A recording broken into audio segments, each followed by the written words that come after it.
I'm Calvin Austin III, wide receiver for the University of Memphis. It's Anthony Sane for Sports 66 Mornings. This is Rodney Williams, tight end for the Denver Broncos. This is Tommy Hayes. This is EJ Manuel, and you're listening to No Cap Sports. With No Cap Sports. And the No Cap Sports. No Cap Sports, three of the hardest grinding brothers in the business. So Monday is the big game, college football playoff championship, Michigan versus Washington. And looking at these two teams, since the BCS's introduction in 1998, neither one of these teams has played for a national title. So this championship game gives us a break from the monotony of the Alabamas, Ohio States, Clemsons, and brings some new blood into this championship matchup. And this championship matchup presents a game of teams with two completely different styles. And so let's get into it. And let's start out by talking about their semifinal games and their road to get here. Obviously, both these teams undefeated in the regular season, won their conference championship, obviously won their semifinal game. So looking at those semifinal games, starting with Michigan and Alabama, what were some things you saw from Michigan that make you more or less confident in them coming into this championship game? It wasn't for me. It really wasn't even nothing that was more or less confident. It was definitely just like I said, an affirmation of identities from each team. You know, obviously the Washington Texas game was a lot easier on the eyes, a lot more fun to watch, a lot more offense. And the Alabama Michigan game was kind of what we expected: a slugfest, defensive battle, two quarterbacks that Milroe can create explosive plays. Neither one create explosive plays with their arms, and that's exactly what Quinn Ewers and Michael Penix do, either with the Michigan run game or Milroe's legs. That was just much more of, like I said, a physical battle. Like I said, I didn't learn anything new about either team in the semifinal matchup. So kind of like you said, obviously those semifinal games were a reaffirmation of each team's identity. Looking at Michigan, being able to really run the ball against Alabama, we saw their possession in OT. It was nothing but Blake Corum, who's the leading touchdown man in all of college football. And for Washington, we saw that explosive offense really take shape against Texas. Michael Penix threw for a season high in yards with 430 to go with 2 touchdowns. And obviously that receiving trio did their ditty. But kind of like you said, though, at any level of the sport, especially at a championship game kind of level, all eyes are focused on the quarterbacks in that game. And in this game, we've got a matchup between Michael Penix, J.J. McCarthy, both guys projected to get drafted in this year's NFL draft, but obviously two different kinds of quarterbacks. So I want to look at J.J. McCarthy first and kind of just this whole Michigan offense as a whole.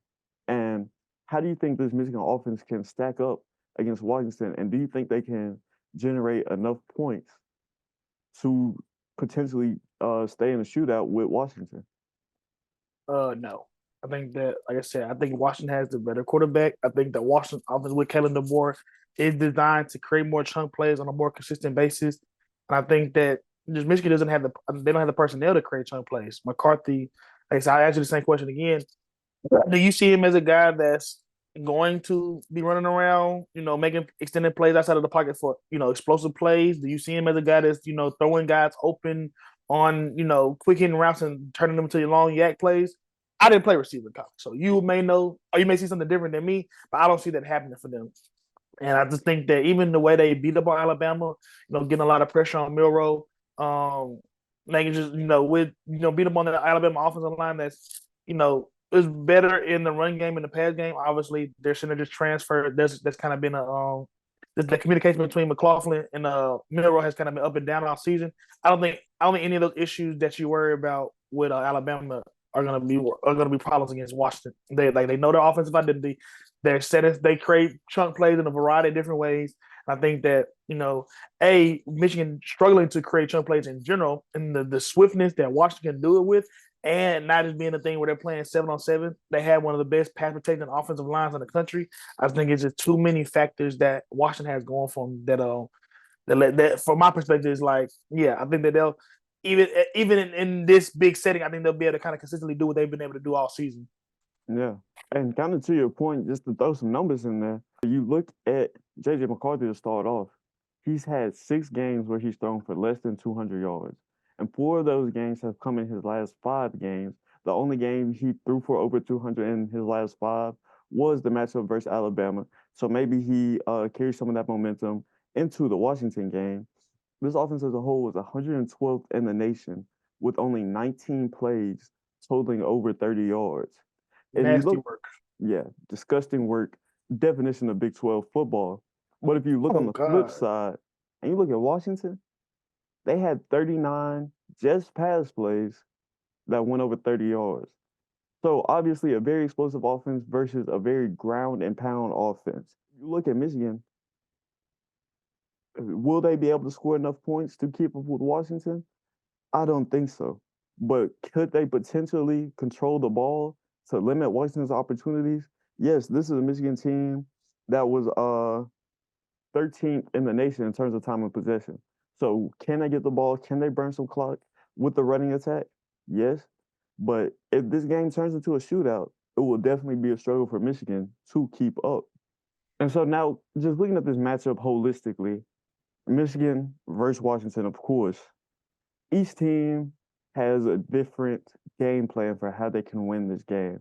You know, they've played 14, 15 games in total to get them to this point.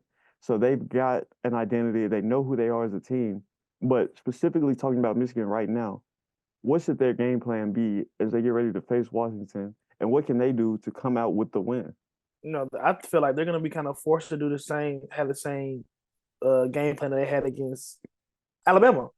Get pressure on Penix. They have this Washington offense has struggled to impact 12 play whenever he's been unable to get off, or they haven't had time, or they've had receivers that you know how a receiver is. It can be kind of hard to get you a receiver the ball consistently, especially when you got that many cooks in the kitchen on a consistent basis. So I think that they have 2 ways to do it. Kind of blitz, create a lot of pressure, which they did in the Alabama game, or they have a first team all. Michigan has a first team all Big Ten corner. Well, they just have to lock up the receivers. Yeah. Which I don't think that'll happen, but they have to focus on slowing that. They have to be intentional about slowing down that pass attack one way or the other. Either making sure that these receivers are open, or making sure that Penny doesn't have enough time to hit these guys. Yeah, and kind of I want to go back to your point about the pressure that Michigan was able to create. We saw in the Alabama game that Michigan front seven was able to create a lot of havoc in Alabama's backfield, both disrupting the run game and putting some pressure on Jalen Milroe and forcing them into some mistakes. But I will say a lot of their pressure came from a lot of stunts and games that the Alabama O-line had some difficulties in picking up. But now this Michigan team is facing a Washington O-line that won the Joe Moore Award this year for the best O-line unit in the country, and an O-line that only gave up 11 sacks over 14 games. So do you think that Michigan front seven will still be able to generate the same kind of pressure they created in the Alabama game? Or do you think this will be a clean pocket for Michael Penix to be able to maneuver in? I mean, they just did it again. As much as we talked last time about how this is one of the least talented Alabama teams to make it this far in a while. Probably since like 09, so Mark Ingram team that lost 3 games. We can't discredit what they just did against the top dog in the SEC. So I think there will be some stuff there. If Sharon Moore doesn't cry on TV again, if everybody doesn't believe that Jim Harbaugh is going in the field after this game, I think some of the stuff that they did against Alabama will work, just because it's just it's as hard as it is a game plan against just beating your matchup one-on-one. It's even harder to kind of try to plan out what stunts these guys are going to run, what kind of ways is this guy going to come from, what kind of tendencies will they use, what kind of tendencies will they try to break in terms of their stunts, what things will they add that there's maybe new or not even new necessarily, something they pulled out week 5, week 6 that they see a particular matchup advantage that they can pull out against us. So I think that with the way that they created pressure with a lot more stunting blitzes than just purely rushing 4 or 5 and letting those guys work out, there'll be some pressure on Penix too. I just don't see it in the same way they had against Milroe, because Milroe doesn't have the pocket presence that Penix has, and there aren't as many guys running open. So like there'll be a little bit of, I think, I don't think, not in the same way to where it almost completely derail Alabama's offense. Kind of from my perspective, I think Michael Penix will have a good amount of time, because if you look at Washington's performance versus Texas, they've got a lot of name brand guys along that D line. was sacked 0 times in that game. So I think the O-line does a great job for Washington, but also Michael Penix does a phenomenal job of moving in the pocket to get his throws off. But for Michigan on offense, for me, kind of like you said, it starts with running the ball. We talked a little bit about J.J. McCarthy, and one of the big reasons I don't have a lot of faith in J.J. McCarthy is there was a game in November against Penn State where they ran the ball 32 straight times. As an offense, if you run the ball 32 straight times, to me that signifies you don't have a lot of confidence in your quarterback. And I think if Michigan finds themselves in a position to where J.J. McCarthy needs to go out and make some plays to win them this game, it's not happening. Has he shown improvement, especially in the Alabama game, creating plays out of the pocket, making some big time throws? Yes. But think about the overtime period. You get the ball on the 25. J.J. McCarthy didn't throw one pass in overtime. It was only Blake Corum who touched that football. And I think that could potentially That's crazy. Even that run he had, it was like, that was what, a 20-yard run where he broke multiple tackles. So it's not something that I see as, especially against this Washington defense. Maybe the front seven's okay, but I don't see him being able to get off in that same. I mean, he's done it all season, but even with Corum and Edwards, Edwards is more like this scat back explosive play type. For Blake, we can down there pencil in 20 carries between 100 and 110 yards. That overtime run, might have been his longest run in the game or second longest run in the game. I think it was. So even in the way that Michigan would have to create chunk plays or their best source of offense, it's I don't see that being optimal in a come from behind circumstance. Nah, for real. So I think for Michigan, that has to be their game plan though. Control the ball, limit Washington offense's opportunities, and play some good defense because obviously, as we said, this Washington offense is explosive. And if you let them get off, they will. And especially with the fact they're becoming more two-dimensional, it becomes a different challenge. But it starts on defense and with running the ball for Michigan, simply put.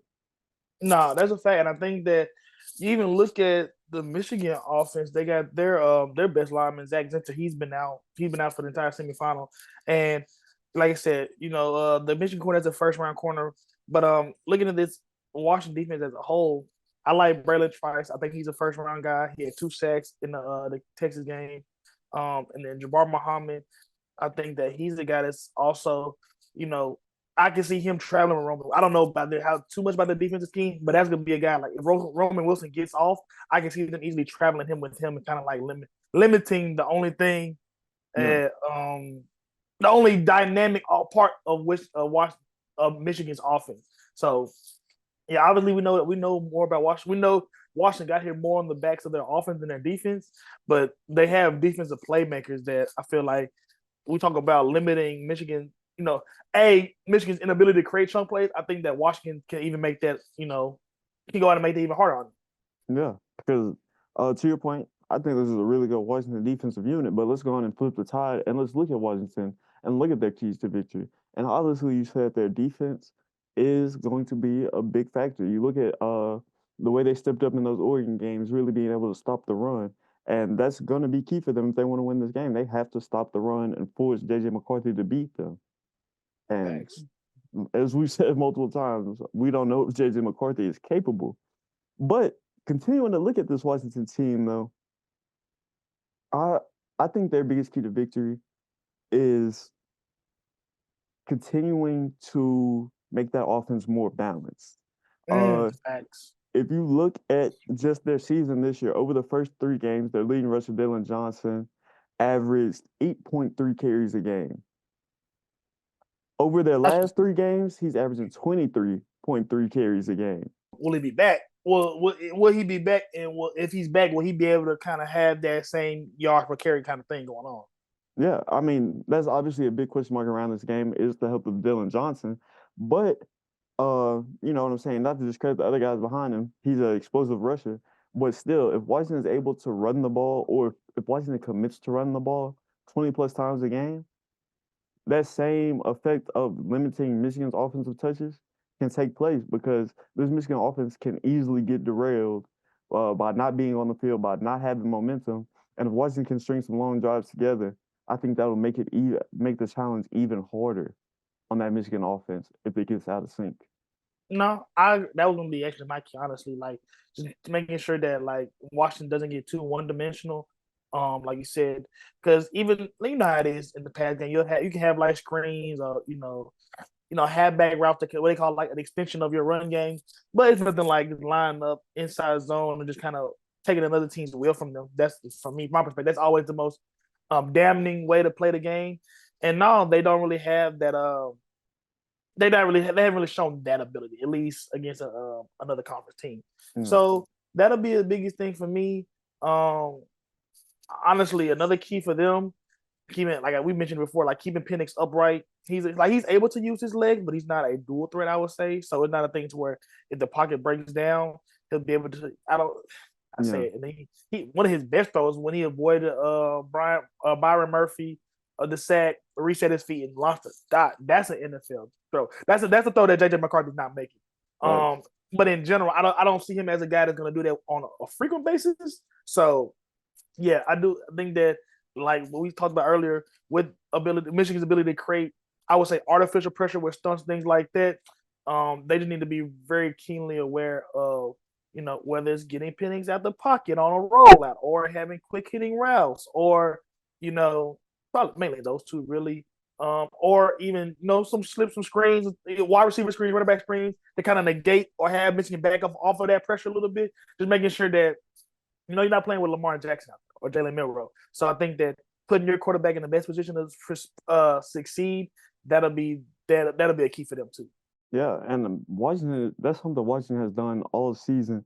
If you look at the way they play, they're often max protect, talking about 5 O-linemen blocking, of course, and then they'll throw 1 or 2 additional blockers in there because they have the receiver talent that allows them to do 3-man and really just go beat your matchup routes. If you look in that Texas game, the trio of Odunze, McMillan, and Polk, they were targeted 20 times, and they finished with 19 receptions, 353 yards, and 2 touchdowns.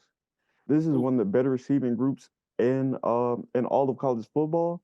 And Michael Penix, plus a good O-line and the ability to max protect, will allow them to have as many opportunities as they want. And then you look at it from a schematic point of view, they do a lot schematically to just really get guys open. You look at their use of tight splits throughout the season, especially in the Texas game, creates a lot of mismatches and creates a lot of just easy throws for Michael Penix to get that offense in a rhythm. And a lot of that goes back to Michael Penix's time at Indiana.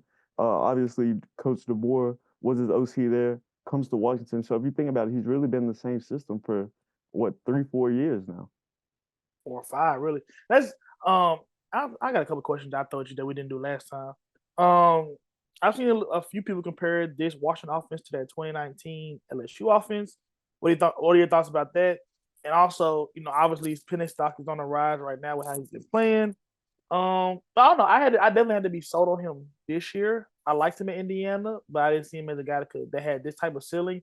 And even NFL wise, he's had 4 season injuries towards ACL twice. So what do you think about the Washington LSU comparison? And then what do you see as his ceiling as an NFL guy? Yeah, so in terms of comparing it to the 2019 LSU offense, very few things compare. But if they did, I would definitely put Washington up there. You look at how that LSU team was constructed with a lot of elite receiver talent, Jamar Chase, Justin Jefferson, Terrence Marshall. Damn near the same trio, if not better, here in Washington with Odunze, McMillan, and Pope. Like I just pointed to the stats from the Texas game. Of Michael Penix's 430 yards, they had 353. That's dominance at, you know what I'm saying, an elite level. And in terms of quarterback, obviously Joe Burrow, we know, had more of a dual threat ability, but Michael Penix's ability to literally make any throw is phenomenal. And will he be tested on Monday against the Michigan unit that's 3rd in opposing passer rating? Yes. But do I think this Washington offense will be able to overcome it because they're just that good, similar to the 2019 LSU offense? Yes, I do. So that's my answer to you on that question. And then in terms of Michael Penix's NFL stock, personally, I think he's the second best quarterback in the draft, and I've been saying that since the season started. I I think it's don't know Caleb Drake Williams. May. OMG. I think it's Caleb Williams, Michael Penix, then Drake May. Drake May is special, but Michael Penix is just a little bit more special, if you feel me. So I do. I think, like I said, I just had to get sold off me. Honestly, I'm not. I don't know. I'm a big believer in pedigree and talent. I think that guys, even if you look at the correlation between like some of these the high school rankings and the NFL draft list, they kind of they're very. It's not a 1-to-1, but I think it's a really good indicator of what guys that we knew were going to be pretty special early on, and Penix wasn't one of those guys. And even with his like I said, Indiana, he played really good. There's no denying that he had a team that had to go to Memphis to recruit guys. No offense, but like definitely not at power in the yeah, Big Ten. He had them, top 10, I think, at one point. But I don't know. It's just, man, that's four season-ending injuries. Like his doctor got to be walking on pins and needles at the combine. Not gonna lie. and so now kind of just coming back to the game, the current line is at 4.5 in favor of Michigan. DraftKings, load up, baby. Come on now. And so give me a game pick real quick, and then Washington. You talking about DraftKings or just like score prediction in general? your pick, and I guess we can get your score prediction too. Okay, I'm definitely going Washington money line at plus 160 right now. I mean, I said the same things over and over again. I think Washington is a better team. I think they play a tougher schedule. I don't think they have the trench ability of. I said trench ability. I don't think they. I think that the trenches favor Michigan a little bit, but it's not a big disparity there. And now, like I said, the age of the quarterback play, professional, collegiately. It's too big of a gap between Penix and JJ McCarthy in my book to go with Michigan. So let's see, because Michigan defense, I think they'll come to play. Let me get 30 in the championship game. They were all at the bed and scored 30. I ain't gonna lie. I want to say like 28-24.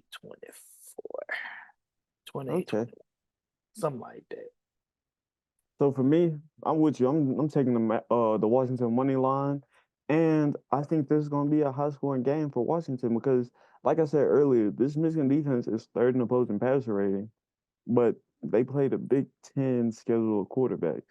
So I'm not as confident in this Michigan defense as a lot of people are, and I really like this Washington offense, as I've alluded to time and time again. And additionally, on top of that, this Washington team has won their last 10 games by less than 10 points. That shows me this is a composed unit that can just find a way to win, no matter what it is.